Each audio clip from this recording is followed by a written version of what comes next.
ನಿಲ್ದಾಣದಲ್ಲಿ ಕಾಟಾಚಾರದ ತಪಾಸಣೆಯನ್ನ ಮಾಡಲಾಗ್ತಾ ಇದೆ. ಕಾಟಾಚಾರಕ್ಕೆ ಮಾಡ್ತಾ ಇದ್ದಾರೆ ಥರ್ಮಲ್ ಸ್ಕ್ರೀನಿಂಗ್. ರೈಲ್ವೆ ಸಿಬ್ಬಂದಿಯಿಂದ ಕಾಟಾಚಾರದ ಕೆಲಸ ನಡೀತಾ ಇದೆ.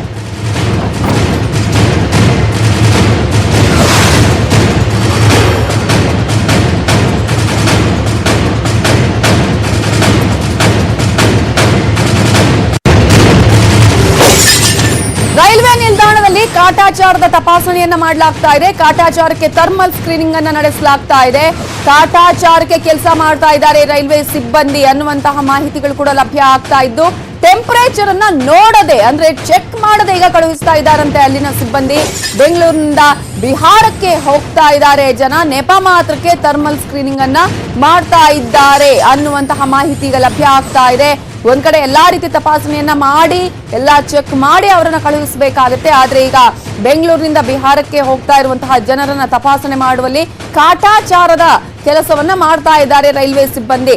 ಥರ್ಮಲ್ ಸ್ಕ್ರೀನಿಂಗ್ಗೆ 3 ರಿಂದ 4 ಸೆಕೆಂಡ್ ಬೇಕು, ಆದ್ರೆ ಸರಿಯಾಗಿ ತಪಾಸಣೆ ಮಾಡ್ತಾ ಇಲ್ಲ ರೈಲ್ವೆ ಸಿಬ್ಬಂದಿ. ರೈಲು ನಿಲ್ದಾಣದ ಬಳಿ ಸರತಿ ಸಾಲಿನಲ್ಲಿ ನಿಂತಿದ್ದಾರೆ ಪ್ರಯಾಣಿಕರು. ಒಂದ್ ಕಡೆ ಈಗಾಗಲೇ ಬೇರೆ ಬೇರೆ ಕಡೆ ಹೋಗೋದಕ್ಕೆ ಟ್ರೈನ್ ವ್ಯವಸ್ಥೆಯನ್ನ ಮಾಡಲಾಗಿದೆ. ಆದ್ರೆ ಈಗ ನೀವು ನೋಡ್ತಾ ಇದ್ರೆ ಯಾವುದೇ ರೀತಿಯಾಗಿ ನಂಬರ್ ಎಷ್ಟಿದೆ, ಅವರಿಗೆ ನಂಬರ್ ಇದೆಯಾ ಇಲ್ವಾ ಅಥವಾ 99 ಮೇಲೆ ಇದೆಯಾ ಯಾವುದಿಲ್ಲ, ಅವರು ನಂಬರ್ ಅನ್ನೇ ಚೆಕ್ ಮಾಡ್ತಾ ಇಲ್ಲ. ನೋಡ್ತಾ ಇದ್ದೀರಾ ನೀವು ದೃಶ್ಯದಲ್ಲಿ, ಸುಮ್ಮನೆ ಹಿಡಿತಿದ್ದಾರೆ ಹೋಗಿ ಹೋಗಿ ಅಂತ ಹೇಳ್ತಾ ಇದ್ದಾರೆ. ನಂಬರ್ ಚೆಕ್ ಸರಿಯಾಗಿ ಆಗ್ತಾ ಇಲ್ಲವಂತದ್ದು ಅವ್ರು ಮಾಡ್ತಾ ಇರುವಂತಹ ಆ ಒಂದು ಸ್ಕ್ರೀನಿಂಗ್ ನಲ್ಲೇ ಗೊತ್ತಾಗ್ತಿದೆ. ಸುಮ್ಮನೆ ಹಿಡಿತಾ ಇದ್ದಾರೆ ಹಣೆ ಹತ್ರ, ಆ ನಂತರ ಹೋಗಿ ಅನ್ನುವಂತಹ ಅವರನ್ನು ಬಿಟ್ಟು ಕಳುಹಿಸ್ತಾ ಇರುವಂತಹ ದೃಶ್ಯವನ್ನ ನೋಡಬಹುದು. ಇದು ರೈಲ್ವೆ ನಿಲ್ದಾಣದಲ್ಲಿ ಸಿಬ್ಬಂದಿ ಮಾಡ್ತಾ ಇರುವಂತಹ ಕಾಟಾಚಾರದ ಕೆಲಸ.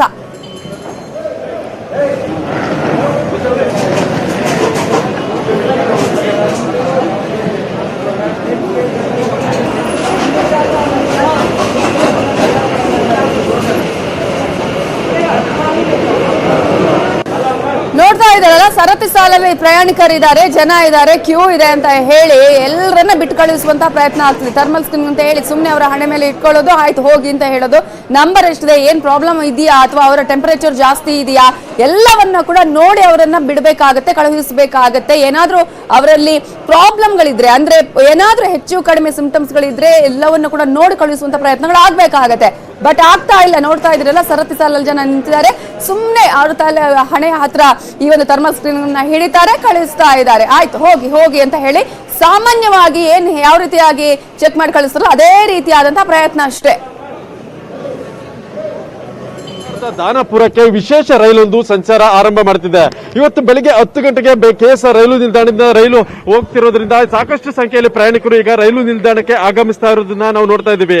ಈಗಾಗಲೇ ಏನು ಬಿಹಾರಕ್ಕೆ ಹೋಗುವಂತ ಈ ಒಂದು ರೈಲಿನಲ್ಲಿ ಬಿಹಾರ ಮೂಲದ ಒಂದು ಸುಮಾರು 100 ಪ್ರಯಾಣಿಕರು ಈಗಾಗಲೇ ಒಂದು ಟಿಕೆಟ್ ಅನ್ನು ಬುಕ್ ಮಾಡ್ಕೊಂಡಿದ್ದಾರೆ. ಎಲ್ಲರೂ ಸಹ ಒಂದು KS ರೈಲು ನಿಲ್ದಾಣಕ್ಕೆ ಆಗಮಿಸ್ತಾ ಇರೋದ್ರಿಂದ ಎಲ್ಲರ ಒಂದು ಥರ್ಮಲ್ ಸ್ಕ್ರೀನಿಂಗ್ ಅನ್ನ ಮಾಡಿ ಅವರನ್ನ ರೈಲು ನಿಲ್ದಾಣಕ್ಕೆ ಕಳಿಸುವಂತ ಪ್ರಕ್ರಿಯೆ ಇಲ್ಲಿ ನಡೀತಾ ಇರುವಂತದ್ದು. ಈಗ ನಾವೇನ್ ನೋಡ್ತಾ ಇದ್ವಿ, ಪ್ರಯಾಣಿಕರು ಸುಮಾರು 500 ಹೆಚ್ಚು ಜನ ಪ್ರಯಾಣಿಕರು ಈ ಒಂದು ನಿಲ್ದಾಣದಿಂದ ಓಡ್ತಾ ಇದ್ದಾರೆ. ಎಲ್ಲರೂ ಸಹ ಒಂದು ಸರತಿ ಸಾಲಿನಲ್ಲಿ ನಿಂತ್ಕೊಂಡು ಹೆಲ್ತ್ ಚೆಕ್ಅಪ್ ಅನ್ನ ಮಾಡಿಸ್ಕೊಂಡು ನಂತರ ಇಲ್ಲಿಂದ ಒಂದು ಟಿಕೆಟ್ ಕನ್ಫರ್ಮ್ ಅನ್ನ ಯಾರು ಇಲ್ಲಿ TC ಇದ್ದಾರೆ ಎಂಟ್ರೆನ್ಸ್ ನಲ್ಲಿ ಅವರಿಗೆ ಒಂದು ಟಿಕೆಟ್ ಅನ್ನ ತೋರಿಸ್ತಿದ್ದಾರೆ. ಮೊಬೈಲ್ ನಲ್ಲಿ ಏನೋ ಒಂದು ಮೆಸೇಜ್ ಬಂದಿರುತ್ತೆ, ಆ ಒಂದು ಮೆಸೇಜ್ ಅನ್ನ ಇಲ್ಲಿ ಟಿಕೆಟ್ ಕಲೆಕ್ಟರ್ಗೆ ತೋರಿಸಿ ನಂತರ ಅಲ್ಲಿಂದ ಅವರು ಮುಂದೆ ಹೋಗ್ತಿರೋದು. ಅಲ್ಲಿ ಸಹ ಪ್ರಯಾಣಿಕರನ್ನ ಪ್ರತಿಯೊಬ್ಬರ ಮಾಹಿತಿಯನ್ನ ಸಹ ಅಲ್ಲಿ ಕೌಂಟ್ ಮಾಡ್ತಾರೆ. ಯಾಕಂದ್ರೆ ಯಾವ ಪ್ರಯಾಣಿಕರು ಯಾವ ಒಂದು ನಗರಕ್ಕೆ ಹೋಗ್ತಿದ್ದಾರೆ ಅನ್ನೋದನ್ನು ಸಹ ಅಲ್ಲಿ ಒಂದು ಟೇಬಲ್ ಮುಖಾಂತರ ಅಧಿಕಾರಿಗಳು ಅದನ್ನ ಒಂದು ಪರಿಶೀಲನೆ ಸಹ ಮಾಡ್ತಿರೋದನ್ನ ನಾವು ನೋಡಬಹುದು. ಇಲ್ಲಿ ಪ್ರತಿ ಪ್ರಯಾಣಿಕರ ಒಂದು ಟಿಕೆಟ್ ಮತ್ತೆ ಅವರು ಹೋಗ್ತಿರುವಂತಹ ಸಿಟಿ ಬಗ್ಗೆ ಒಂದು ಕೌಂಟ್ ಅನ್ನ ಮಾಡಿಕೊಂಡು ನಂತರ ಅಲ್ಲಿಂದ ಸ್ಟೇಷನ್ ಒಳಗಡೆ ಬಿಡುವಂತ ಕೆಲಸವನ್ನ ಈಗ ಅಧಿಕಾರಿಗಳು ಮಾಡ್ತಾ ಇರುವಂತದ್ದು. ಈಗಾಗಲೇ ಬೆಳಗ್ಗೆಯಿಂದಲೂ ಸಹ ಈ ಒಂದು ಪ್ರಯಾಣಿಕರನ್ನ ತಪಾಸಣೆ ಮಾಡಿ ಒಳಗಡೆ ಬಿಡುವಂತ ಪ್ರಕ್ರಿಯೆ ನಡೀತಾ ಇದೆ. ಯಾಕಂದ್ರೆ 10 ಗಂಟೆಗೆ ಇಲ್ಲಿಂದ ಒಂದು ಸಂಘಮಿತ್ರ ಎಕ್ಸ್ಪ್ರೆಸ್ ಬಿಹಾರದ ದಾನಾಪುರಕ್ಕೆ ಹೋಗ್ತಾ ಇದೆ. ಅದಕ್ಕೋಸ್ಕರ ಈಗಾಗಲೇ ಪ್ರಯಾಣಿಕರ ಸುರಕ್ಷತೆ ಮತ್ತೆ ಒಂದು ಬೇರೆ ಪ್ರಯಾಣಿಕರಿಗೂ ಸಹ ಒಂದು ಹೆಚ್ಚಿನ ಒಂದು ಸುರಕ್ಷತೆಯನ್ನು ನೋಡಬೇಕಾಗುತ್ತೆ. ಆ ಒಂದು ಸಲುವಾಗಿ ಪ್ರತಿ ಪ್ರಯಾಣಿಕರನ್ನ ತಪಾಸಣೆ ಮಾಡಿ ಒಳಗಡೆ ಬಿಡುವಂತ ಪ್ರಕ್ರಿಯೆ ಈಗ ನಡೀತಾ ಇರೋದು. ಕ್ಯಾಮರಾ ಪರ್ಸನ್ ಪವನ್ ಕುಮಾರ್ ಜೊತೆ ಮುನಿರಾಜು, ನ್ಯೂಸ್ 18 ಕನ್ನಡ, ಬೆಂಗಳೂರು. ಪ್ರತಿ ಪ್ರಯಾಣಿಕನನ್ನ ತಪಾಸಣೆಯನ್ನ ಮಾಡಿನೇ ಅವರನ್ನ ಕಳುಹಿಸಬೇಕಾಗುತ್ತೆ. ಆದ್ರೆ ಇಲ್ಲೇನಾಗ್ತಾ ಇದೆ ನೋಡಿ, ನೀವು ಆ ಒಂದು ದೃಶ್ಯಗಳು ನೋಡಿದ್ರೆ ನಿಮ್ಗೆ ಗೊತ್ತಾಗುತ್ತೆ ಎಷ್ಟರ ಮಟ್ಟಿಗೆ ಇವರು ಎಲ್ಲ ಮಾರ್ಗಸೂಚಿಗಳನ್ನ ಪಾಲನೆ ಮಾಡ್ತಿದ್ದಾರೆ, ಯಾವ ರೀತಿಯಾಗಿ ಪಾಲನೆ ಮಾಡಬೇಕಾಗಿದೆ, ಏನ್ ಮಾಡ್ತಿದ್ದಾರೆ ಅಂತ ಹೇಳಿ. ಅಲ್ಲಿ ಥರ್ಮಲ್ ಸ್ಕ್ರೀನಿಂಗ್ ಅನ್ನ ಮಾಡುವಂತಹ ಪ್ರಯತ್ನ ಆಗ್ತಾ ಇದೆ. ಟೆಂಪರೇಚರ್ ಚೆಕ್ ಮಾಡಬೇಕಾಗುತ್ತೆ ಎಷ್ಟಿದೆ ಏನು ಅಂತ ಹೇಳಿ. ಸುಮ್ಮನೆ ಹಿಡಿಯೋದು, ಕಾಟಾಚಾರಕ್ಕೆ ಹಿಡಿಯೋದು, ನೆಪ ಮಾತ್ರಕ್ಕೆ ಹಿಡಿಯುವಂತಹ ಪ್ರಯತ್ನಗಳು ಸಿಬ್ಬಂದಿಯಿಂದ ಆಗ್ತಾ ಇದೆ. ಒಂದ್ಸಲ ಹೋದ್ರೆ ಸಾಕಪ್ಪ ಇವರು ಅನ್ನುವಂತಹ ಒಂದು ಬಿಹೇವಿಯರ್ ಅಲ್ಲಿ ಕಾಣಿಸ್ತಾ ಇರೋದನ್ನ ನೀವು ಗಮನಿಸಬಹುದು. ಇದೇ ರೀತಿಯಾಗಿ ಏನಾದ್ರೂ ಅವರಲ್ಲಿ ಇಂತಹ ಒಂದು ಪಾಸಿಟಿವ್ ಇದ್ರೆ ಹಾಗಾದ್ರೆ ಮುಂದೆ ಏನು ಅನ್ನುವಂತಹ ಪ್ರಶ್ನೆ ಕೂಡ ಇಲ್ಲಿ ಇದೆ. ಯಾವ ಕಾರಣಕ್ಕಾಗಿ ಇಷ್ಟೊಂದು ನೆಗ್ಲಿಜೆನ್ಸ್ ಅನ್ನ ಮಾಡ್ತಾ ಇದ್ದಾರೆ, ಇಷ್ಟೆಲ್ಲ ಪ್ರಾಬ್ಲಮ್ ಆಗ್ತಾ ಇದೆ, ದಿನಕ್ಕೆ ಸೋಂಕಿತರ ಸಂಖ್ಯೆ ಜಾಸ್ತಿ ಆಗ್ತಾ ಇದೆ, ಬೆಂಗಳೂರಲ್ಲೇ ಇನ್ನಷ್ಟು ಜಾಸ್ತಿ ಆಗ್ತಾ ಇದೆ. ಹಾಗಾದ್ರೆ ಇಷ್ಟೆಲ್ಲ ಆಗ್ತಾ ಇರುವಾಗ ಇಷ್ಟೊಂದು ನಿರ್ಲಕ್ಷ್ಯ ಮಾಡ್ತಾ ಇದ್ರೆ ಯಾವ ರೀತಿಯಾಗಿ ಅಧಿಕಾರಿಗಳು ಕ್ರಮವನ್ನ ತೆಗೆದುಕೊಳ್ತಾರೆ, ಯಾವ ರೀತಿಯಾಗಿ ಸರಿಯಾಗಿ ಕಾನೂನು ಪಾಲನೆ ಮಾಡಬೇಕು ಅನ್ನುವಂತಹ ನಿಟ್ಟಿನಲ್ಲಿ ಸೂಚನೆಯನ್ನ ಕೊಟ್ಟಿದ್ದಾರೆ ಅನ್ನೋದನ್ನ ಕೇಳಬೇಕಾಗತ್ತೆ. ನೆಪ ಮಾತ್ರ ಅಷ್ಟೇ, ಅಲ್ಲಿ ಅವರ ಟೆಂಪರೇಚರ್ ಎಷ್ಟು ಅನ್ನೋದನ್ನ ನೋಡೋದಿಕ್ಕೂ ಕೂಡ ಹೋಗ್ತಾ ಇಲ್ಲ. ಇಲ್ಲಿ ಇದು ಸಂಗೊಳ್ಳಿ ರಾಯಣ್ಣ ನಿಲ್ದಾಣದಲ್ಲಿ ಕಂಡು ಬರ್ತಾ ಇರುವಂತಹ ದೃಶ್ಯ. ರೈಲ್ವೆ ಸಿಬ್ಬಂದಿಯಿಂದ ಕಾಟಾಚಾರದ ಕೆಲಸ ಆಗ್ತಾ ಇದೆ. ತುಂಬಾ ಕ್ಯೂ ಇದೆ, ಜನ ಬರ್ತಾನೆ ಇದ್ದಾರೆ. ಹಾಗಾಗಿ ಇಷ್ಟು ಜನರನ್ನೆಲ್ಲ ಟೆಂಪರೇಚರ್ ಚೆಕ್ ಮಾಡ್ಕೊಂಡು ಕೂತ್ಕೊಂಡ್ರೆ ಟೈಮ್ ಆಗತ್ತೆ ಅನ್ನುವಂತಹ ಒಂದು ರೀತಿಯ ನಿರ್ಲಕ್ಷ್ಯ ಇದೆ ಅಂತ ಅನ್ಸುತ್ತೆ. ಇದನ್ನ ನೋಡಿದ್ರೆ ಹೆಚ್ಚು ಕಡಿಮೆ ಆದ್ರೆ ಯಾರಿದ್ರ ಜವಾಬ್ದಾರಿಯನ್ನ ತೆಗೆದುಕೊಳ್ತಾರೆ, ಅವ್ರಿಗೆ ಏನಾದ್ರೂ ಪಾಸಿಟಿವ್ ಇದ್ರೆ ಅಥವಾ ಅವರ ಒಂದು ಟೆಂಪರೇಚರ್ ಜಾಸ್ತಿ ಇದ್ರೆ ಅಲ್ಲೇ ಅವರನ್ನ ಚಿಕಿತ್ಸೆಗೆ ಒಳಪಡಿಸಬೇಕು ಅನ್ನುವಂತಹ ನಿಯಮ ಕೂಡ ಇದೆ. ಅದನ್ನ ಹೇಳಲಾಗಿದೆ, ಅಧಿಕಾರಿಗಳು ಹೇಳಿದ್ದಾರೆ.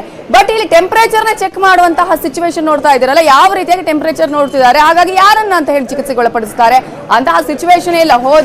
ಹೋಗ್ಲಿ ಅಲ್ಲಿ ಬಿಹಾರಕ್ಕೆ ಹೋಗ್ತಾ ಇದ್ದಾರೋ, ಇನ್ನೊಂದು ಕಡೆ ಹೋಗ್ತಾ ಇದ್ದಾರೋ, ಇಲ್ಲಿ ಯಾಕೆ ಟೆನ್ಷನ್ ಅನ್ನುವಂತಹ ರೀತಿಯಲ್ಲಿ ವರ್ತನೆಯನ್ನ ಮಾಡ್ತಾ ಇದ್ದಾರೆ. ಹಾಗಾದ್ರೆ ಈ ತರನೇನ ಚೆಕ್ ಮಾಡೋದು, ಇದೇ ರೀತಿಯ ಕಾನೂನು ಕ್ರಮಗಳನ್ನು ತೆಗೆದುಕೊಳ್ತಾ ಇರೋದು ಇದೇನಾ ಅನ್ನುವಂತಹ ಪ್ರಶ್ನೆ ಇಲ್ಲಿ ಎಲ್ರಿಗೂ ಕೂಡ ಮೂಡುತ್ತೆ. ಯಾರು ಬೇಕಾದ್ರೂ ಹೋಗ್ಬೋದು, ಯಾರು ಬೇಕಾದ್ರೂ ಬರ್ಬೋದು. ಯಾಕಂದ್ರೆ ಆ ಒಂದು ಟೆಂಪರೇಚರ್ ಚೆಕ್ ಅಲ್ಲಿ ಏನು ಆಗ್ತಾನೆ ಇಲ್ಲ. ಬಂದ್ರು ಹೋದ್ರು ಅನ್ನುವಂತಹ ರೀತಿಯಲ್ಲಿ ಇಲ್ಲಿ ಕೆಲಸಗಳನ್ನ ಮಾಡ್ತಾ ಇದ್ದಾರೆ. ಅಧಿಕಾರಿಗಳು ಮಾರ್ಗಸೂಚಿಗಳನ್ನ ಮಾರ್ಗದರ್ಶನವನ್ನ ಕೊಡ್ತಾ ಇದ್ದಾರೆ, ಸರಿಯಾಗಿ ಕೆಲಸ ಮಾಡ್ಬೇಕು ಅಂತ ಹೇಳಿ. ಬಟ್ ಇಲ್ಲಿ ಆ ಒಂದು ಟೆಂಪರೇಚರ್ ಚೆಕ್ ಮಾಡೋದನ್ನ ನೋಡಿದ್ರೇನೆ ಗೊತ್ತಾಗತ್ತೆ.